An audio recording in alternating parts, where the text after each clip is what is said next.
लगी चोट प्यार में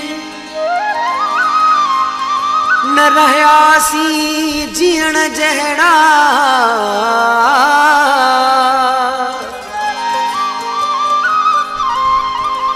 सूर डस्या कहड़ा मोहब्बत में मुख्तार गांघरो चए गुलन जहड़ी जवानी पंहिंजी तबाह कयुम गुलन जहड़ी जवानी पंहिंजी तबाह कयुम सजरा जखा पंहिंजा रास्ता जुदा कयुम खुश रखण लाइ हुनखे दिल सां वफ़ा कयुम गुलन जहड़ी जवानी पंहिंजी तबाह कयुम गुलन जहड़ी जवानी पंहिंजी तबाह कयुम सजराज खां पंहिंजा रास्ता जुदा कयुम कुछ रखण लाइ हुनखे दिल सां वफ़ा कयुम गुलन जहड़ी जवानी पंहिंजी तबाह कयुम गुलन जहड़ी जवानी पंहिंजी तबाह कयुम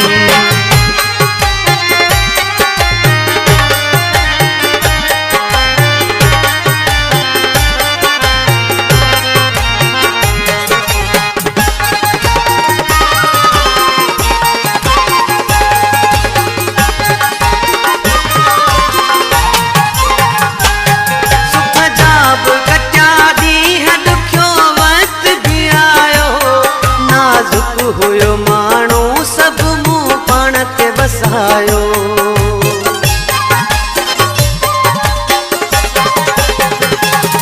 सुख जा बि कटिया ॾींहं ॾुखियो वक़्त बि आयो नाज़ुक हुयो माण्हू सब मुंह पाण ते बसायो दोस्तीअ खे निभाए पंहिंजो हक़ अदा कयुम कुछ रखण लाइ हुनखे दिल सां वफ़ा कयुम गुलन जहड़ी जवानी पंहिंजी तबाह कयुम गुलन जहड़ी जवानी पंहिंजी तबाह कयुम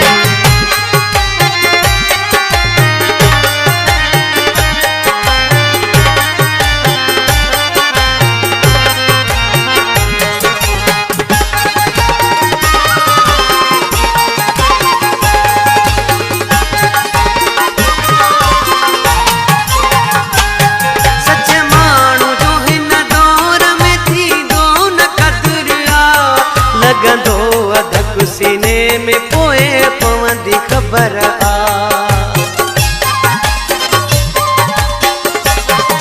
सच माण्हू जो हिन दौर में थी दो न क़दुर आ लॻंदो अधक सीने में पोए पवंदी ख़बर आ छा जी सज़ा मिली अहिड़ो गुनाह कयुम कुछ रखण लाइ हुनखे दिल सां वफ़ा कयुम गुलन जहड़ी जवानी पंहिंजी तबाह कयुम गुलन जहड़ी जवानी पंहिंजी तबाह कयुम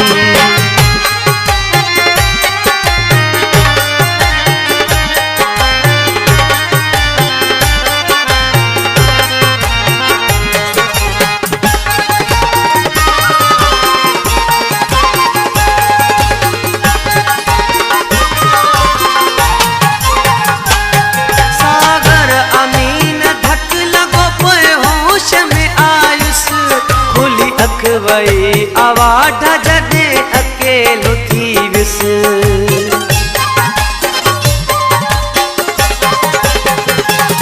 सागर अमीन धक लॻो जॾहिं होश में आयुसि खुली अख वई आवाज़ जॾहिं अकेलो थी विस कुछ रखण लाइ हुनखे दिल सां वफ़ा कयुम गुलन जहड़ी जवानी पंहिंजी तबाह कयुम गुलन जहड़ी जवानी पंहिंजी तबाह कयुम सजरा जखा पंहिंजा रास्ता जुदा कयुम ख़ुशि रखण लाइ हुनखे दिलि सां वफ़ा कयुमि। गुलनि जहिड़ी जवानी पंहिंजी तबाह कयुमि। गुलनि जहिड़ी जवानी पंहिंजी तबाह कयुमि।